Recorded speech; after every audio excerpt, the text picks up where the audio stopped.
to episode 2 of RGB TV. But before we spill the beans on what's coming up in this episode, we just want to say a massive thank you to all of you that shared, subscribed and fed back on our pilot episode.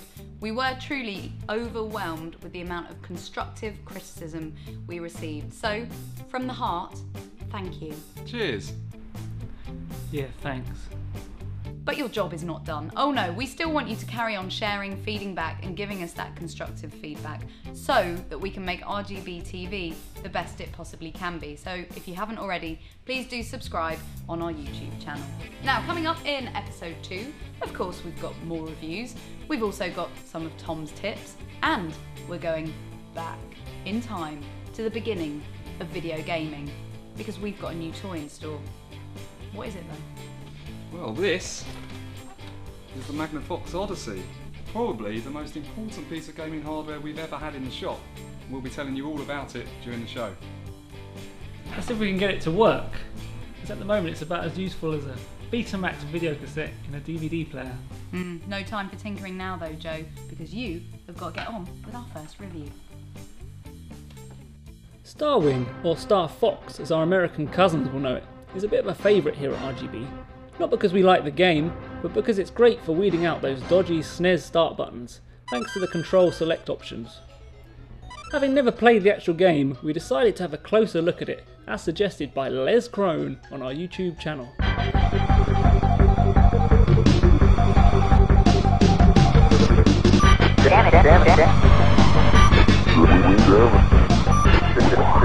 Time has not been kind to 3D polygon graphics in the way that it has to vector-based games such as Asteroids and the original Star Wars arcade.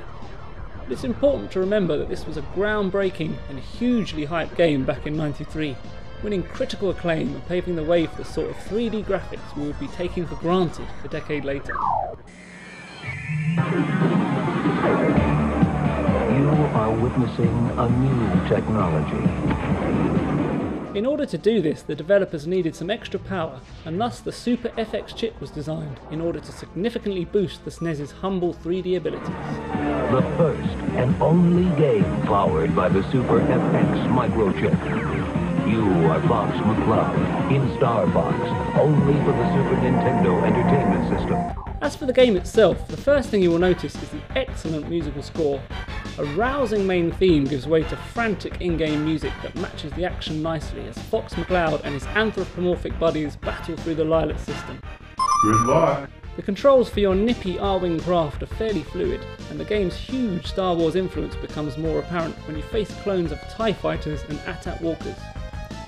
There's also no disguising the fact that this is an on-the-rails shooter, with the player forced to take a linear route through each level.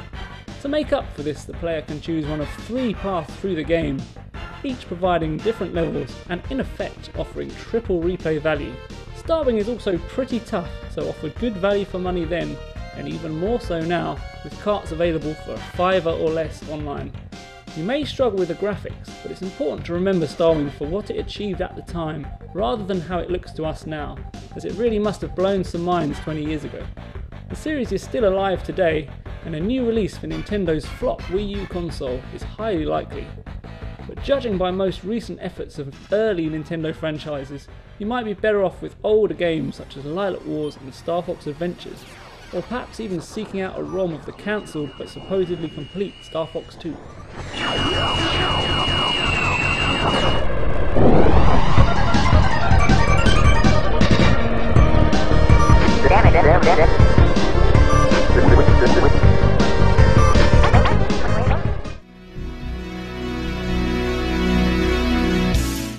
One thing we regularly get asked here at RGB is what are the benefits of a 50-60Hz modification and what exactly does it do? Firstly, I'm not going to go into a massive techie nerd explanation of this, but it is the most popular mod on the consoles that support it, which is most of them by the way. If you ever owned a UK PAL Mega Drive, you probably remember the horrible coloured borders present at the top and bottom of the screen. This is because your PAL system is outputting a 50Hz signal, which was the UK standard at the time. This in simple terms means the vertical number of pixels outputted by the console was a lesser amount than that of the likes of America and Japan. This frequency of 50 or 60 Hz is also the refresh rate of the TV's image, which means the American and Japanese titles ran at roughly 20% faster than in the UK. So not only has your image on screen been squashed into a letterbox mode, but you've been playing your games much slower than our foreign friends. To bring your retro gaming up to speed, start playing at 60 Hz. I can guarantee you will not look back. So thanks to Punisher X619 on YouTube for suggesting we do a review of Dynamite Headdy on the Mega Drive. At least I think I should thank you. That is, until the epilepsy kicks in. Yes! This game is bonkers.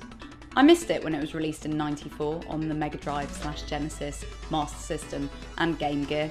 The game starts with little warning or backstory of where the hell you are and what the heck you have to do. To save you the trauma of decoding it, I'll help you out.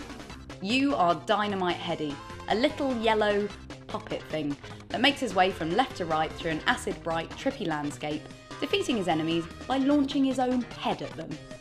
Your head fires in 8 different directions, making full use of Sega's circular pad. Just hope the pad you're using isn't as sticky as the one I was on.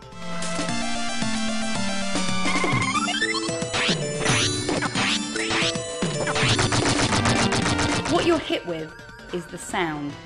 A fairly pacey BPM combined with jittering on-screen shake certainly had me wondering if I'd start foaming at the mouth. Visually, it has the look of Mario's blocky floating platforms and Sonic-esque Robotnik end of levels. The various enemies are surreal, to say the least. The generic through-the-level baddies are easily defeated with a few bonks of your head. The end-of-level baddies are obviously harder, but you can be quite savvy with choosing which head you use. Yes, you can swap heads. My favourite being the time freeze, perfect for repeatedly smashing the enemy without risk. My first impressions of Dynamite Headdy were vastly different to my current thoughts on it and its gameplay. Give this game your time, get over the random front sections, and you'll soon settle into the crazy anime cutesy platformer. The music is incessant. This is not a game to play before bedtime.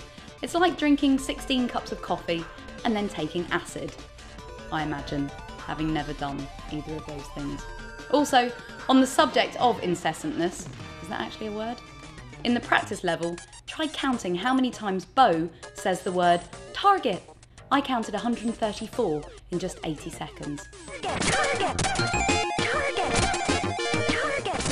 There is also a nice experiment with 3D gameplay where you have to move forward and backwards to stay stable on a rotating platform. In a nutshell, Dynamite Headdy keeps you on your fingers and toes.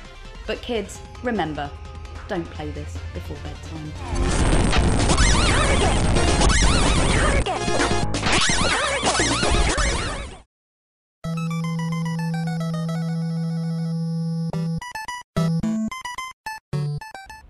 If I were to ask you what the Magnavox Odyssey was and the historical significance of it, there would be a number of you that would not know the first thing about it. If I asked you about the Atari 2600, however, then all of you would be aware of it. How about if I told you that in fact Atari's Pong was a copy of Magnavox's Ping Pong?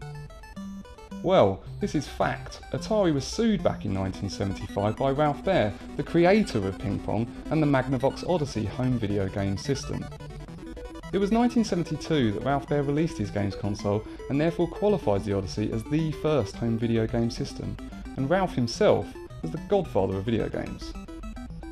The Odyssey sold around 330,000 units in comparison to the Atari 2600 that sold around 30 million. The Odyssey in today's standard of video games is obviously very simple, however the original idea and electronic circuit creation is nothing short of genius. The Odyssey has a total of 27 games, which were distributed on 12 different cartridges.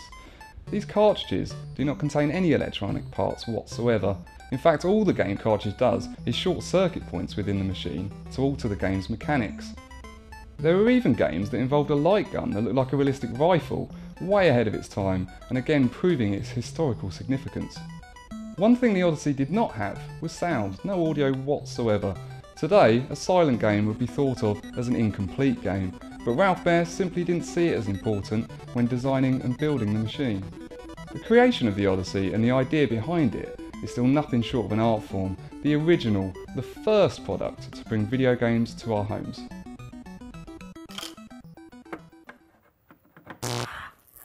Hello, I'm Ralph Baer. I invented the Magnavox Odyssey game back in 1972. I'm the creator of the first ever TV game system anywhere. What you have there, Joe, is an important piece of history. I know you're going to make sure that this new generation of gamers never forget where it all started. I now need you to spread the message of true classic gaming throughout the world. Goodbye, and may the force be with you. That's it. And I'm going for lunch.